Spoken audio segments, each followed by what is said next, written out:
Buenos días, me permito presentarme con ustedes. Mi nombre es Óscar Hugo Jiménez Antonio, del Instituto Jalisciense de Alivio al Dolor y Cuidados Paliativos.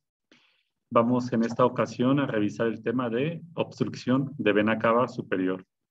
El contenido de esta presentación está compuesta por la historia, la definición, la epidemiología, urgencia paliativa. Vamos a explicar las causas de esta entidad, su fisiopatología, sus síntomas y tratamiento.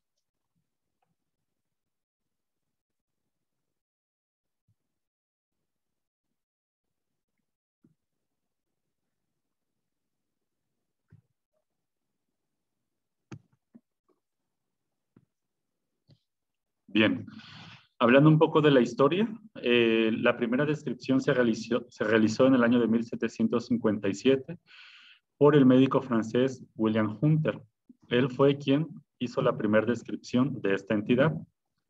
Sin embargo, años más tarde, en el año de 1837, este otro médico francés, William Stokes, detalló las manifestaciones clínicas en un paciente con cáncer pulmonar que padeció parestesias en el lado derecho del tórax y el hombro, además de síntomas como tos, disnea, edema facial, disfonía, disfagia, distensión de la vena yugular, entre otros síntomas, haciendo pues una descripción más amplia de esta entidad. Adentrándonos entonces a la definición, lo vamos a definir como un conjunto de signos y síntomas desencadenados por la obstrucción de la vena cava superior. El síndrome de la vena cava superior es una entidad que se caracteriza clínicamente por edema en pelerina, distensión de las venas del cuello y fascias abotargadas. Su epidemiología radica en que puede ser generado por causas oncológicas y que va a afectar aproximadamente al 4% de los pacientes, principalmente con cáncer pulmonar, con mayor frecuencia en el subtipo histológico de células pequeñas, hasta en el 10% de los casos. Un estudio descriptivo realizado por Ibarra y colaboradores en 458 pacientes con tumores de mediastino determinaron, pues, que la causa fue un 84% de pacientes que tuvieron síndrome de vena cava superior, y en 80 de estos pacientes la causa del síndrome fue un tumor maligno.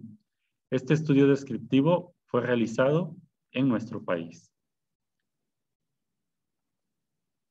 Es importante que determinemos el tipo de emergencia que va a generar el síndrome de vena cava superior. Este síndrome o esta emergencia está considerado como una emergencia paliativa. Es una emergencia, sí, oncológica, en el caso de que exista un deterioro neurológico por edema cerebral u obstrucción de la vía aérea. Ante la entidad o ante la presencia de estos síntomas, se cataloga como tal una emergencia y debemos tener una acción inmediata. ¿En qué tipo o en qué caso podemos hacer esta acción? Bueno, en aquellos pacientes que acudan a los servicios de urgencias hospitalarias. Especialmente el tipo de pacientes que van a acudir son aquellos que se van a encontrar en situación de últimos días. Esto debido a que existe una claudicación familiar. ¿A qué me refiero con ello?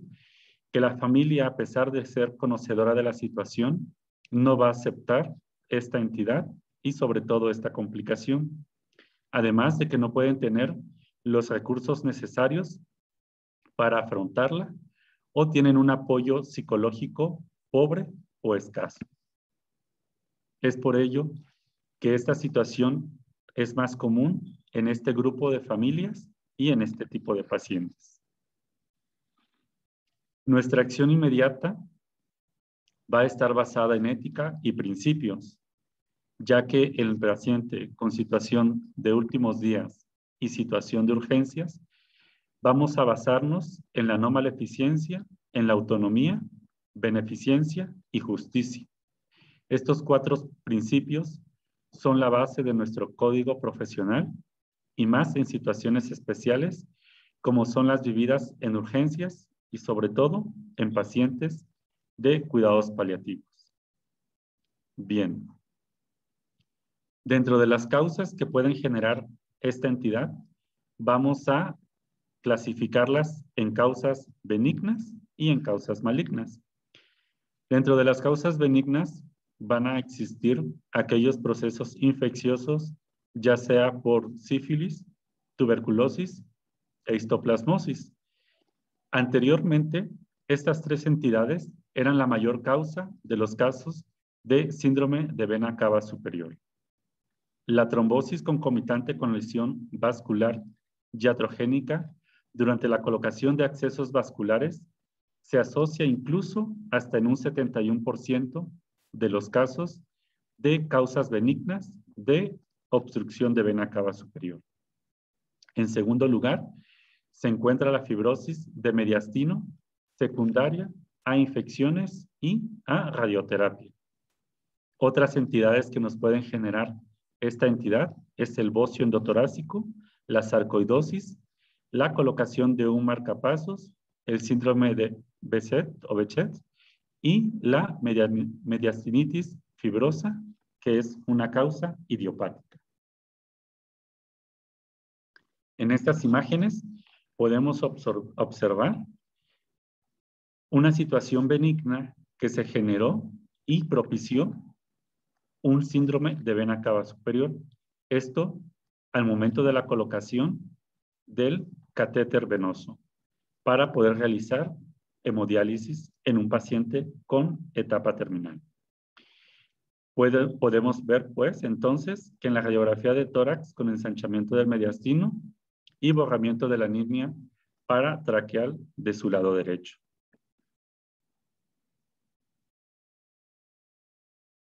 Bien. Dentro de las causas malignas que van a generar el síndrome de vena cava superior, como el cáncer pulmonar y el linfoma, van a generar hasta en un 90% de los casos. El primero es responsable de más del 75% de las obstrucciones que podemos ver. Entonces, pues, el cáncer pulmonar también con sus diferentes entidades o sus diferentes tipos, podemos ver entonces que el cáncer pulmonar de células no pequeñas pueden generar hasta en un 43, hasta un 59%. El cáncer pulmonar de células pequeñas hasta en un 39%.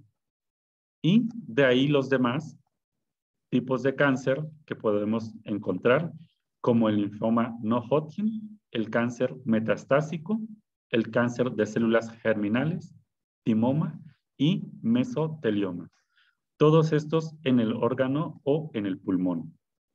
Sin embargo, hay otros tipos de cáncer que también son importantes y que pueden llegar a generar esta sintomatología, como es el cáncer de mama, testicular o el cáncer de colon.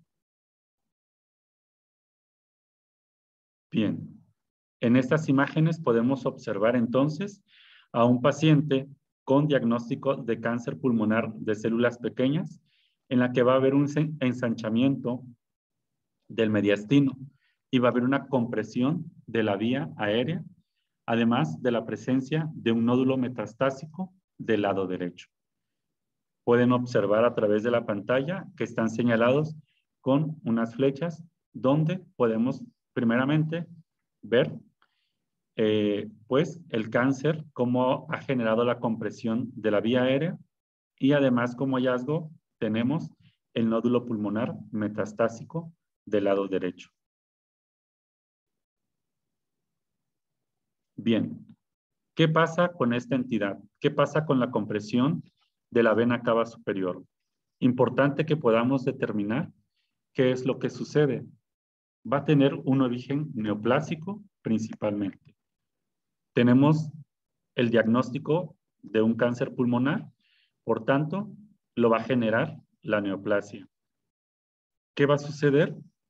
Que también va a haber un proceso inflamatorio o un proceso metastásico hacia ganglios mediastinales, y esto también puede generar fibrosis por inflamación o trombosis. Estos 3 puntos que acabo de mencionar van a ser la causa principal de la etiopatiogenia de la compresión de la vena cava superior. Bien, ¿qué pasa entonces? La vena cava superior en esta imagen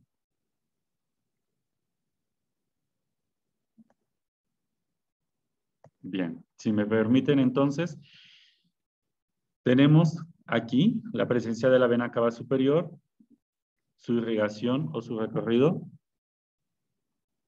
hacia la vena cava inferior, ¿de acuerdo? ¿Cuáles son los sectores o los principales sectores del sistema venoso ácigos? En esta imagen está descrita. Vamos a encontrar entonces, de este lado, cabeza, cuello y miembros superiores con los plexos paravertebrales e intercostales. Estos van a llegar al callado de la vena ácigos y hacia la vena cava superior. Esta vena cava superior puede estar o tiene una situación retroesternal, una localización, perdón, retroesternal, mamaria y diafragmática, al igual que los intercostales. Bien, en la presencia de las venas retroesternales, mamarias y diafragmáticas, vamos a ver las venas de la cara anterior del tórax y estas a su vez en las venas abdominales anteriores. Todo esto es un sector del sistema venoso ácigos que se va a ver comprometido ante la presencia de esta tumoración que va a ser una compresión de la vena cava. Por tanto, al verse alterada esta circulación, vamos a tener entonces manifestaciones neurológicas principalmente. Como se mencionó entonces, es una urgencia médica y oncológica. Es una manifestación poco habitual de las enfermedades malignas. Sin embargo, es un conjunto de síntomas derivados de una oclusión parcial o total de la luz de la vena cava. ¿Qué sintomatología es la predominante o por el cual nuestro paciente va a acudir a un servicio de urgencias hospitalarias? La disnea, hasta en un 63%. Otra de las manifestaciones que se pueden acompañar es la tos, hasta en un 24%. Y después todo un conjunto de síntomas como pueden ser neurológicos que van a condicionar cefalea y convulsiones, trastornos visuales y auditivos, hemoptisis, afonía y que vamos a tener como hallazgos clínicos y signos presentes la ingurgitación de las venas del tórax y del cuello. Vamos a tener edema facial, taquipnea, plétora y cianosis. Ante la presencia de estos síntomas y de estos hallazgos, es importante que podamos actuar de forma inmediata con los recursos que vamos a tener en la unidad hospitalaria. Esta atención es exclusiva en un servicio hospitalario, en un servicio de atención médica de segundo nivel. Y bueno, nuestra tríada clásica, nuestra ingurgitación yugular o nuestro plétora yugular o la congestión de las venas del cuello y del tórax, como se muestra en esta primera imagen. Además de la facies abotargada y en esta segunda imagen la podemos observar y en esta tercera imagen pues el edema facial. Son de las tres, o es la tríada clásica que vamos a tener en el paciente con síndrome de vena cava superior. Bien. ¿Qué hacemos entonces ante esta situación? Atención inmediata en un servicio de urgencias. ¿Por qué? Porque vamos a requerir de un tratamiento intervencionista en el sentido de apoyo de oxígeno, posición y administración de esteroides. Esto que acabo de mencionar lo vamos a ver en diapositivas subsecuentes. Esta tabla, este sistema de estadificación de gravedad de Yale nos va a hacer una predicción o una incidencia estimada en porcentajes, grados y categorías. Entonces, podemos ver, por ejemplo, en un grado 3, vamos a categorizarlo como un paciente grave, y este paciente grave o esta manifestación, esta categorización, va a tener una incidencia estimada hasta en un 10%. ¿Qué pasa? ¿Qué concepto, qué definición vamos a tener en este paciente? Que vamos a tener la presencia de edema cerebral leve o moderado, manifestándose así con cefalea y mareo. O edema laringio leve, moderado, o disminución de la reserva cardíaca, que se va a manifestar con síncope ante la flexión del tronco. ¿De acuerdo? Entonces, cada categorización puede ser desde un grado 0, que va a cruzar asintomático y que vamos a encontrarlo solo como un hallazgo radiográfico, con ausencia de síntomas, hasta un grado grave, que acabamos de comentar, un grado de afectación, un grado 4, perdón, con una afectación vital, o un grado 5, que puede ser fatal, al grado de condicionarnos la muerte. Bien. Es importante poder conocer la incidencia estimada en porcentajes de los síntomas que vamos a tener y el escenario crítico que se puede llegar a manifestar. Ante la presencia, pues, de síntomas como edema facial, principalmente a nivel hemodinámico, a nivel respiratorio, la presencia de disnea a nivel neurológico, la presencia de síncope, cefalea, mareo o incluso la convulsión. Mi escenario crítico ante la presencia de estos 3 puntos puede ser primeramente la afectación hemodinámica, por lo tanto hay un edema facial o el edema facial va a generar la afectación hemodinámica. A nivel respiratorio, una incidencia de hasta un 54%, y el escenario crítico pues va a ser la presencia de edema laringio, y a nivel neurológico, que puede ser una incidencia estimada hasta un 13%, pues edema cerebral, con todos los demás síntomas neurológicos o manifestaciones neurológicas que se puedan presentar. Bien, conocemos entonces el escenario o la manifestación que nuestro paciente va a tener. ¿Qué vamos a hacer entonces? Actuar. Nuestro tratamiento debe iniciarse sin demora ante la más mínima sospecha de síndrome de vena cava superior. Ante la sospecha, recapitulando un poco entonces, los síntomas respiratorios, disnea, los síntomas neurológicos, como cefalea, confusión, convulsiones, y los signos clínicos que podemos encontrar, como la ingurgitación yugular y la ingurgitación de las venas torácicas. Siempre contando o conociendo el antecedente del cáncer pulmonar como principal manifestación. Entonces, ¿qué vamos a hacer? A nivel intrahospitalario, vamos a posicionar la cabecera a 45 grados, la proporción o administración de oxígeno según las demandas necesarias con los diferentes dispositivos de soporte con oxígeno, desde puntas nasales, mascarilla facial o mascarilla con bolsa reservorio. ¿Qué vamos a hacer? Como comentábamos en la etiopatiogenia o en la fisiopatología, pues vamos a tratar de disminuir la precarga cardíaca con el uso de diuréticos de ACE. También la administración de esteroides intravenosos ante la sospecha de edema cerebral o ante la sospecha de una situación de edema de la vía respiratoria o ambas. No va a existir un tratamiento definitivo contra el síndrome de vena cava superior de origen maligno. En estos casos, el manejo paliativo de los síntomas va a ser nuestra mejor opción. Para ello vamos a contar con diferentes estrategias terapéuticas ante el escenario, por ejemplo, de disnea. Si podemos observar en esta diapositiva, vamos a hacer nuestra intervención con un tratamiento sintomático, medidas farmacológicas y medidas no farmacológicas.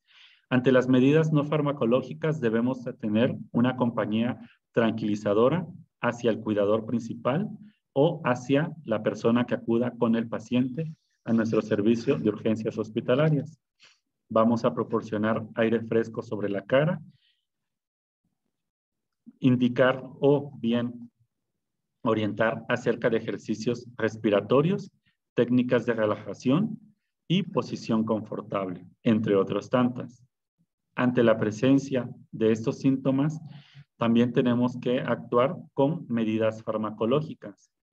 Nuestro tratamiento primario, nuestro tratamiento de primera elección va a ser la morfina con diferentes dosis o con un rango de dosis que puede ir desde 5 a 10 miligramos cada 4 horas. Corticoides como dexametasona de 2 a 4 miligramos cada 6 a cada 8 horas.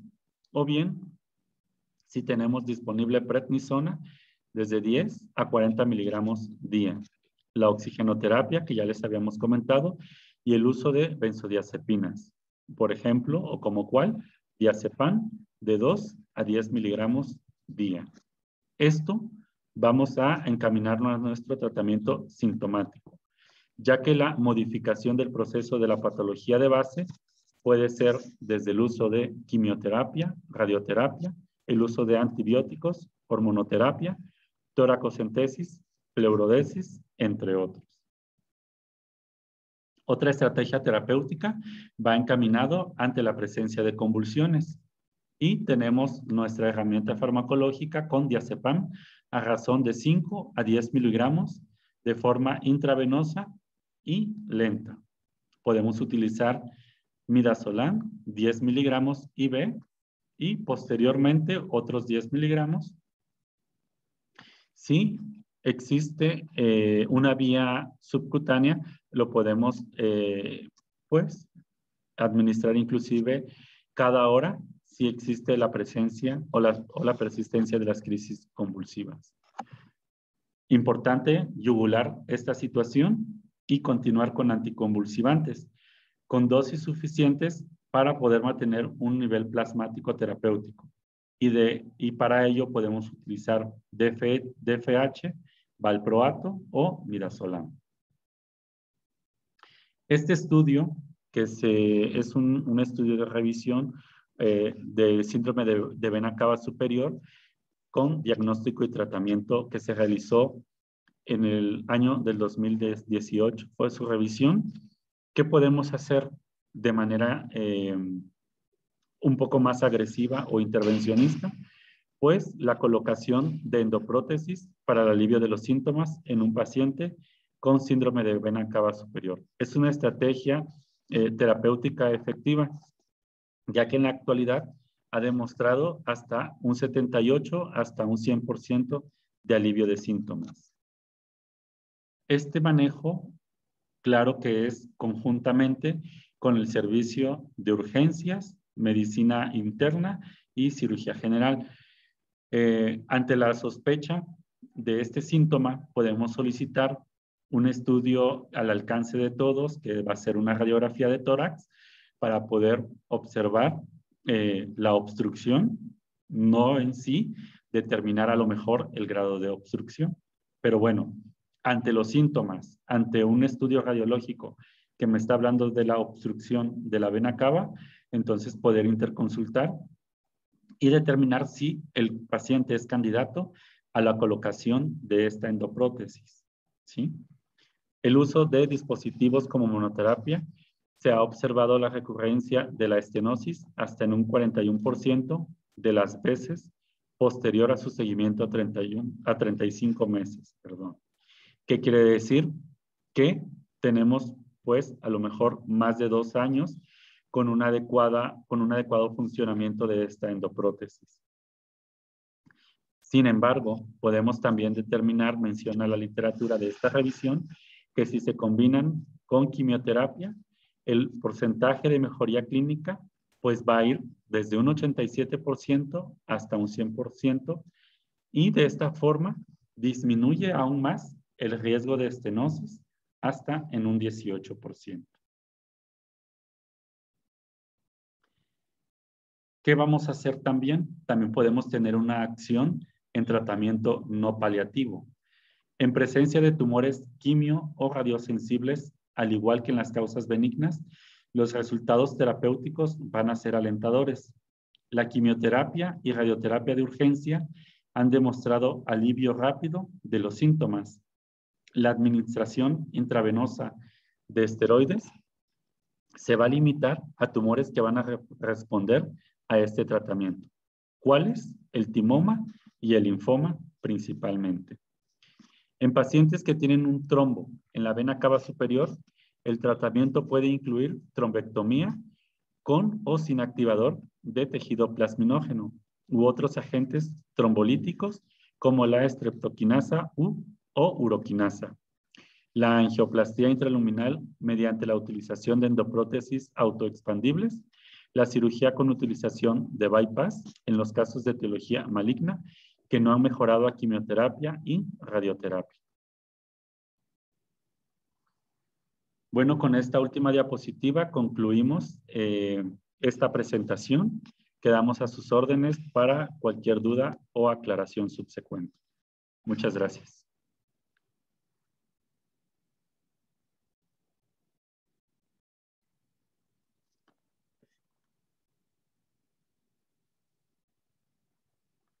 ¿Era en stop?